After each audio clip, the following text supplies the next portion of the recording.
They may not be among the world's top 5 smartphone brands, but OPPO deserves some love. Hi, I'm Michael Josh. You're watching GadgetMatch, and today we review one of our new favorite phablets, the OPPO R7 Plus.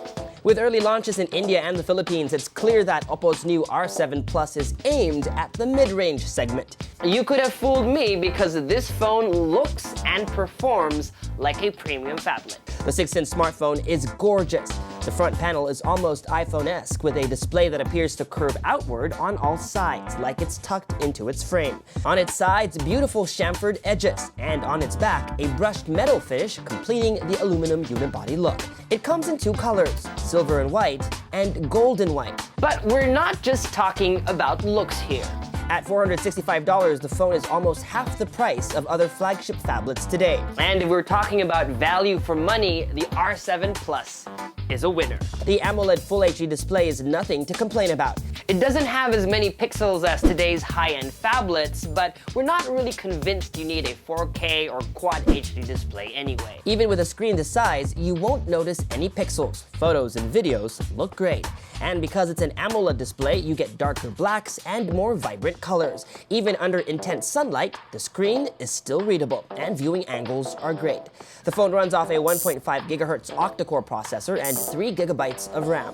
For 2015, that's pretty standard. In our week with the phone, we didn't notice a hiccup. Apps ran fine, even graphics-intensive games like Riptide GP2 ran smoothly. And in case you're wondering, the phone does not overheat. With extended gameplay, the phone begins to feel warm, but that's pretty normal as well. The phone comes in only one storage option, 32 GB, which is quite generous considering many high-end flagships still start at 16 GB. I'm looking at you, Apple. And even if the battery is non-removable, you can still pop in a micro SD card for 128 GB of extra storage. It's worth noting the micro SD slot doubles as a second LTE slot, so you can either have 2 LTE SIMs with no expandable storage, or 1 LTE SIM and 1 micro SD card. The OPPO R7 Plus has a 13-megapixel main camera with a Sony image sensor, Schneider Kreuznach optics, and an f2.2 lens. How do all these brands translate to image quality? We'll let you be the judge.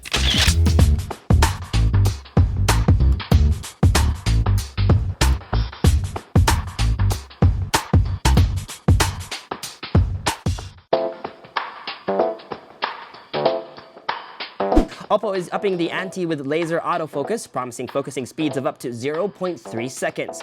We tried it out for size and can verify that focusing is super fast, even in low light. There's also a new Ultra HD mode that uses software trickery to shoot 51-megapixel images in case you want to be able to zoom in for more detail. Its front-facing camera shoots 5-megapixel images. As you may all know, Asians love their selfies, and like any smartphone coming out of Asia, the OPPO has built-in beautification software for you to get that perfect shot and that perfect selfie.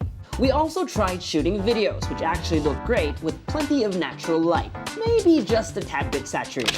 But it's the OPPO R7 Plus's photos that really impressed us. Probably even better than photos taken on some high-end phones. There are a couple other features worth noting. You can create your own animated GIFs from the default camera app, and it's convenient too.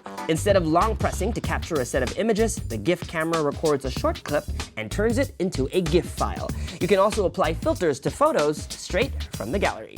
If you're buying a smartphone this year, anything above 4,000 mAh is pretty impressive. The OPPO R7 Plus is powered by a 4,100 mAh battery. In our tests, the phone consistently lasted a full day with normal use.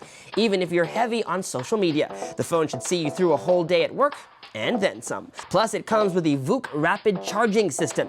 5 minutes of charging promises 2 hours of talk time, and a full charge from zero takes just a little over an hour. We double-checked, and you don't get the same fast charging speeds when using a non-VOOC charger. The OPPO R7 Plus runs a customized version of Android 5.1.1 Lollipop with OPPO's own UX called Color OS, which was okay, except the menu button were unlike in other Android phones. You have to long press the button to get to recently opened apps, making it a little harder to jump from one app to another. Like an iPhone, and unlike most Android phones, there's no app drawer, so all your apps go directly to your home screen.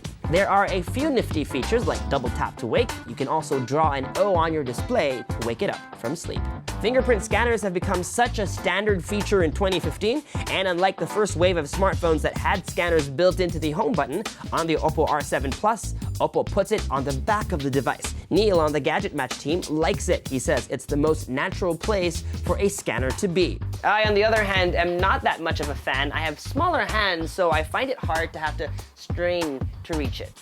Okay, so it's time to wrap it up. What do we like about the OPPO R7 Plus? Great design, impressive camera, great battery, reasonable performance, and a reasonable price tag. What we don't like, audio could be better and the speaker placement at the back isn't that great. But who's complaining? For its price point, nothing comes close. Some will argue that the OnePlus 2, a similarly priced phone, is a better value for money because of its more powerful processor and more RAM. But real-world tests show that you won't really feel the difference.